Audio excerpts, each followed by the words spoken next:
거실의 테이블 위에는 사과 껍질이 나선형으로 말려 있었고 미라는 칼 끝을 닦아 접시 가장자리에 올려두었다. 집안의 공기는 잘 정리된 호텔처럼 반짝였지만 윤 사장은 그 반짝임의 냉기를 누구보다 잘 알았다. 식사 맛있게 하세요, 사장님. 미라는 언제나처럼 한 발 물러선 채로 서 있었다. 긴 머리에 짙은 눈썹, 큰 눈과 오똑한 코, 두툼한 입술을 가진 미라는 여성으로서 10년 전보다 훨씬 더 물이 올라 있었다. 20살에 이 집에서 일한 뒤로 어느덧 30살이 되었다. 많은 시간 이 집안과 함께 해왔다. 폭우가 창문을 두드리던 여름밤이나 많은 눈이 내리던 겨울, 그리고 앞 정원에 아름다운 꽃들로 채워진 봄들까지 미라는 그 모든 순간을 윤 사장과 함께 있어 왔다. 윤 사장의 아내는 까칠한 성격이었다. 예민했고 무엇 때문인지는 몰라도 늘 피곤하다고 했다. 윤 사장은 더 이상 묻지 않았다. 그로 인해 윤 사장의 관심은 어느 순간부터 집 밖으로만 나돌았다. 회사의 숫자들, 거래처의 표정, 회사 로비의 포스터 교체 주기 같은 것들, 집안에서 그는 점점 작아져 갔다. 목소리가 줄고 표정이 줄고 존재마저 축소되는 듯했다. 식탁 건너편 벽에 걸린 시계가 또각거리며 집안에 울려 퍼졌다. 그런데도 밤은 늘 길었다. 미라는 조용히 시계를 내려다보다가 그를 한번 바라보고는 주방으로 걸어 들어갔다.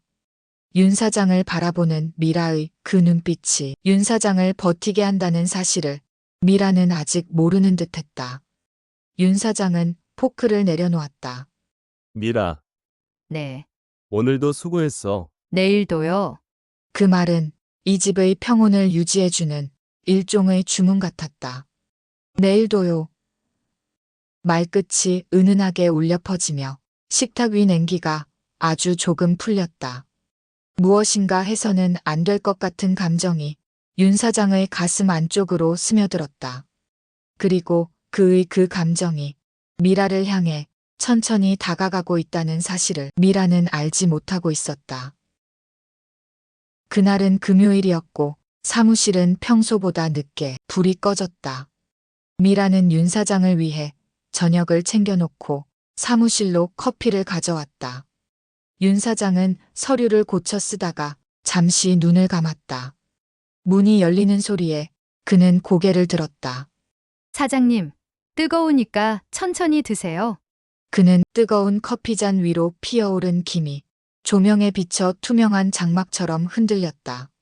미라의 손목에는 얇은 흉터 하나가 있었다. 처음 이 집에 들어왔을 때 음식을 만들다가 실수로 데인 자국이었다. 그는 그때 윤 사장은 연신 미안하다고 했지만 미라는 소금을 찍어 바르면 금방 낫는다고 웃어넘겼다. 그 웃음이 남긴 건 윤 사장에겐 죄책감보다 미라를 향한 따스한 감정이었다. 그들은 말없이 커피를 마셨다. 좀 어색한 분위기를 감추기 위해 미라는 윤 사장에게 말을 걸었다. 사장님, 응? 요즘 잠은 잘 주무세요? 그는 잠시 웃었다. 내가 그렇게 피곤해 보였나? 네. 미라는 솔직히 말했다. 식사가 줄고, 표정이 줄고, 말도 줄었어요. 그는 고개를 끄덕였다.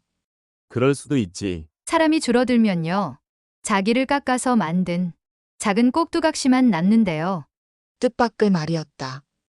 윤 사장은 미라를 바라보았다. 그녀의 눈동자는 유리창에 비친 도시의 불빛을 닮아 있었다. 작고 흔들리지만 꺼지지 않는 그 눈빛은 바람에 흔들리는 촛불 같았고 촛불은 윤 사장 속에 있는 어두움을 완전히 몰아내진 못했지만 분명히 무엇인가 뜨거운 감정을 남겼다. 그날 밤 둘 사이에 일어난 일은 둘 사이에 놓이게 될 엄청난 뜨거움의 시작이었다. 커피를 마시고 찻잔을 내리던 윤 사장의 손등 위로 미라는 자신의 손끝을 조심스레 올려놓았다. 불빛이 바람에 흔들리듯 방 안의 공기가 떨렸고 윤 사장의 심장 또한 무척이나 떨리기 시작했다. 그는 손을 빼지 않았다. 미라 역시 손을 거두지 않았다. 괜찮아요. 손을 빼지 않으셔도 돼요. 미라가 나지막하게 말했다. 윤 사장은 그녀의 손을 살짝 감싸 쥐었다. 손바닥에서 손바닥으로 온기가 전해지는 것을 느꼈다. 작은 불씨였지만 한 번 붙으면 쉽게 꺼지지 않는 그런 불씨였다. 토요일 아침, 집은 이상하리만큼 평온했다. 아내는 요가 수업에 나갔고 미라는 창문을 닫고 있었다. 햇빛이 유리창에 맺힌 물길을 따라 길게 미끄러졌다. 빛은 벽과 바닥에 일렁이며 작은 파도처럼 흔들렸다. 윤 사장은 신문을 들고 서재에 앉아 있었지만 활자는 눈에 들어오지 않았다. 그때 누군가 문을 두드렸다. 들어가도 될까요? 응, 미라가 들어왔다. 가느다란 목선이 드러나게 머리를 올려묶고는 소매를 한 번 더 걷어 올렸다. 그녀는 여느 때처럼 단정하고 침착했다. 그런데 윤 사장의 귀에는 그녀의 발소리마저 메트로놈처럼 고르게 울려 윤 사장의 심장의 리듬을 펌프질 하는 듯이 들렸다. 커피 드릴까요? 어제처럼 미라가 웃었다. 어제는 좀 지냈죠? 오늘도 진하게 타줘. 그의 목소리는 바이올린 저음연처럼 낮고 묵직했다. 잠시 후 커피잔이 그의 앞에 놓였다. 커피 향은 서재 안을 가득 채우며 오래된 책장 사이에서 흘러나오는 잉크 냄새처럼 그를 감쌌다. 사장님, 미라가 먼저 말을 꺼냈다. 어제 일 그냥 무시해도 돼요. 그런 날도 있는 거니까요.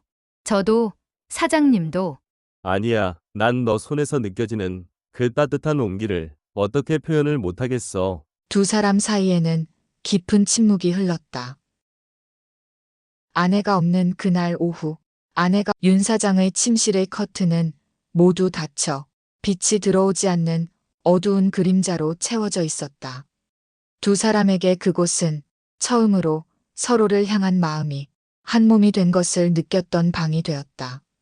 윤 사장이 다가와 미라의 목 뒤로 손을 받치고 다른 한 손으로는 허리를 감싸자 미라는 한순간 숨을 고르고는 자신의 입술로 그를 받아들였다. 길고 조심스러운 입맞춤과 손끝의 떨림만으로도 방 안의 공기는 금세 달아올랐다. 침대 위에서 서로의 움직임이 리드미컬하게 이어졌다. 미라의 몸이 여리게 떨리기 시작했다.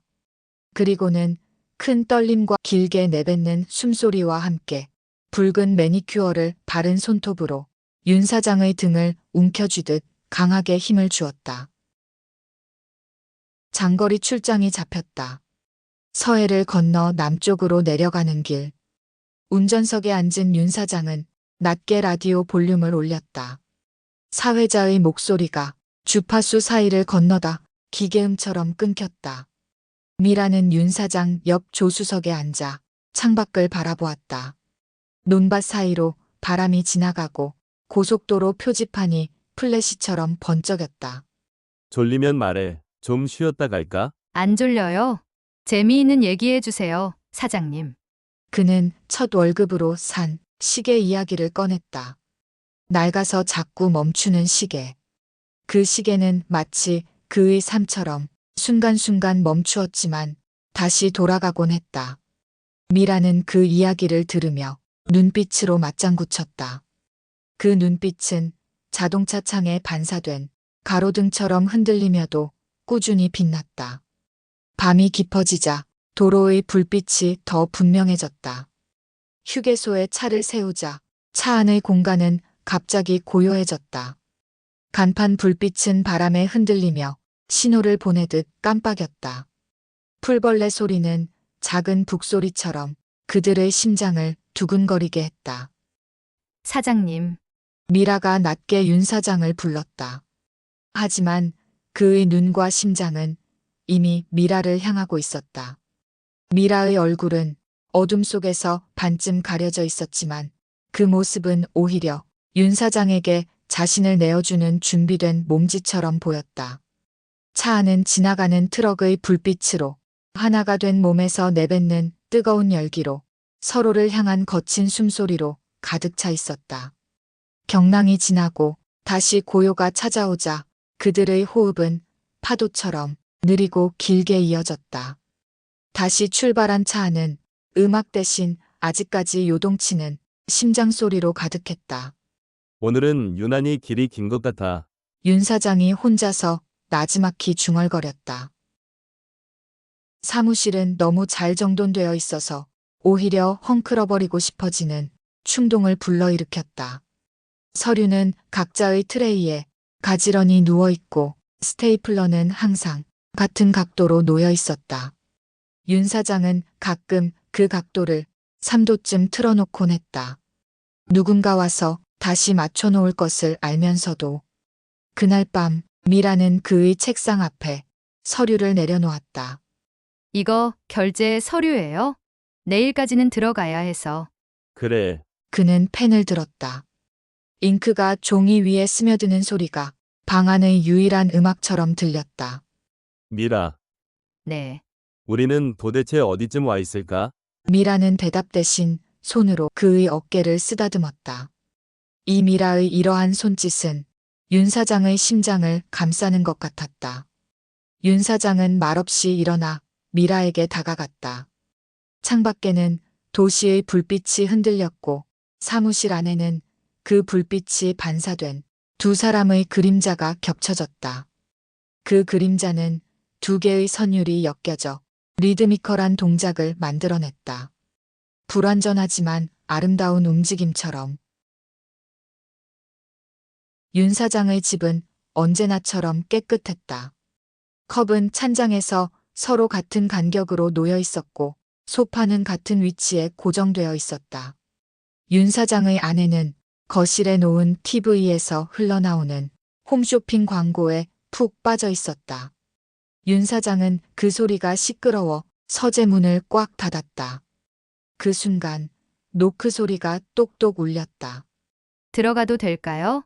응, 방 안으로 들어온 미라의 발소리는 무대 위 배우의 발걸음처럼 무척 조심스러웠다. 벽 너머에서 들려오는 아내의 웃음소리 때문이었다. 그 소리는 북소리처럼 울리며 두 사람의 심장을 동시에 두드렸다. 한쪽에서는 텔레비전 볼륨이 오르고 다른 쪽에서는 숨소리가 거칠어졌다. 사모님이 거실에 있는데 괜찮을까요? 미라가 속삭였다. 미라의 숨결이 실 하나처럼 가늘게 떨렸다. 괜찮을 거야. 그는 자신을 안심시키듯 낮게 답했다. 그 밤의 모든 움직임은 조심스러웠다. 발 뒤꿈치를 든 채 걷는 일, 옷깃이 스치지 않도록 손끝을 먼저 움직이는 일, 숨을 반 박자 늦춰 쉬는 일, 문 너머로 웃음이 크게 터지면 둘은 악보의 쉼표처럼 몸을 멈췄다. 멈춤은 공백이 아니라 다음 박자를 더 강하게 만드는 준비였다. 문손잡이가 미세하게 흔들렸다 멈췄다. 슬리퍼가 복도를 지나가 화장실 쪽으로 멀어지는 소리가 이어졌다. 물 내리는 소리, 손 씻는 소리, 수건이 바람에 흔들리며 만드는 작은 마찰음. 그 사이 이 두 사람은 이마를 가만히 맞댔다. 마치 서로의 내부로 들어가는 가장 짧은 문을 찾은 사람들처럼. 거실에 다시 TV 소리가 켜지자 그들은 동시에 약간의 신음과 함께 긴 숨을 내쉬었다. 무사히 뜨거운 열정이 끝나고 고요가 다시 찾아왔다. 무사함은 안도감과 죄책감의 추처럼 좌우로 심하게 흔들렸다. 두 사람은 그날 밤 두려움 속에서 황홀을 맛보는 법을 몸소 배우게 되었다. 시간은 조용히 지나갔다. 어느덧 2해. 그 사이 둘은 작은 규칙들을 만들었다. 주방 수건을 다림질로 접는 방식, 서재 책 등을 오른쪽 정렬로 세우는 버릇, 우산을 현관에서 3번째 칸에만 꽂는 약속, 남에게 설명할 수도 없는 사소한 규칙들이 그들 사이의 암호가 되었다. 회사에서는 눈빛만으로 메시지를 주고받았다. 미팅이 길어질 때면 윤 사장은 커프스를 한번 만졌고 미라는 노트를 접었다가 다시 펼쳤다. 퇴근 후 엘리베이터에서 누군가와 마주칠 것 같은 순간에는 각자의 층에서 내려 계단으로 한 층을 더 올랐다. 위험을 피하는 요령은 생활이 되었고 솟아오르는 쾌감은 때때로 죄책감을 잠재웠다. 2해 동안 둘은 수없이 많은 밤을 보냈다.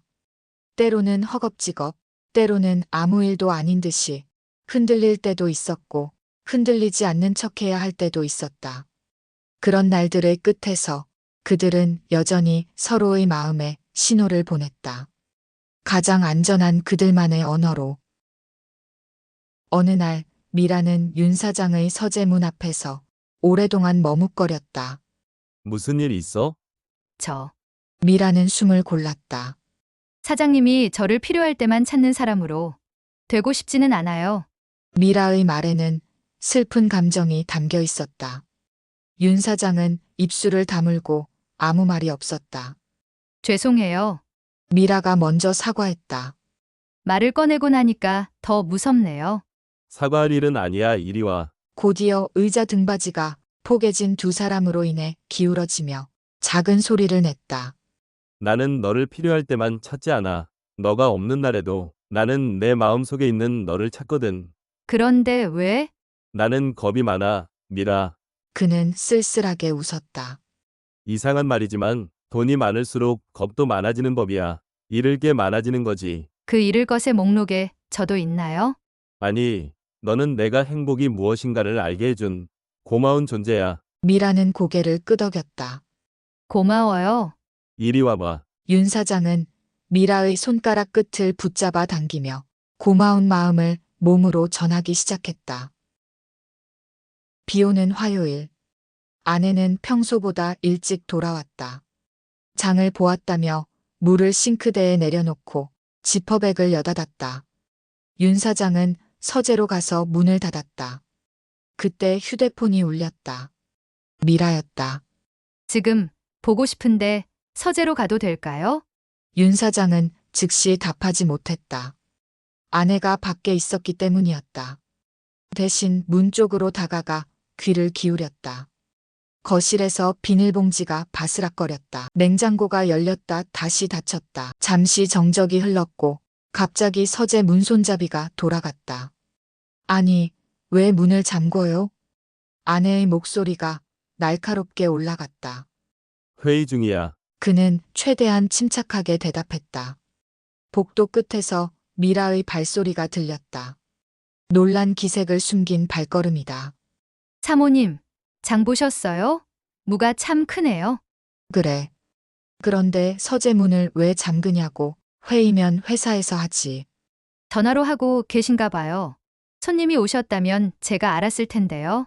미라의 목소리는 담담했다.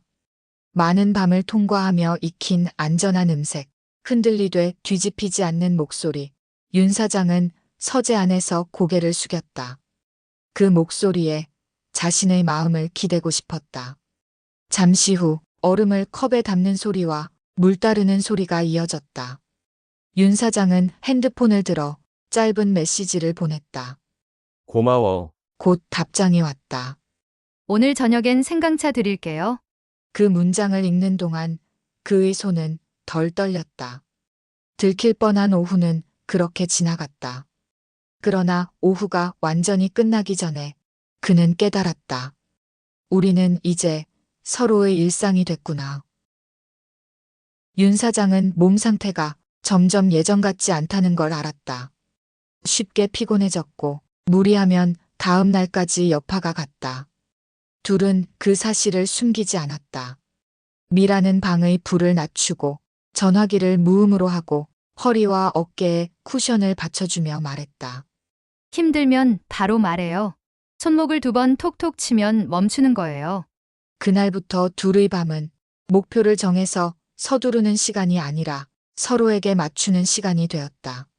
먼저 어깨와 목을 가볍게 풀어주고 등 뒤에 기대 앉아 체온을 나눴다. 손을 잡고 몇 번 깊게 숨을 맞춘 뒤 불편함이 느껴지면 바로 자세를 고쳐 앉거나 잠시 쉬었다. 때로는 등을 천천히 쓸어주고 이마를 잠깐 맞댄 채 조용히 대화만 이어가기도 했다. 서두르지 않아도 돼요. 미라가 낮은 목소리로 말했다. 저는 지금 이대로도 충분해요. 그 말이 나오자 윤 사장은 억지로 힘을 쓰려던 마음을 놓았다.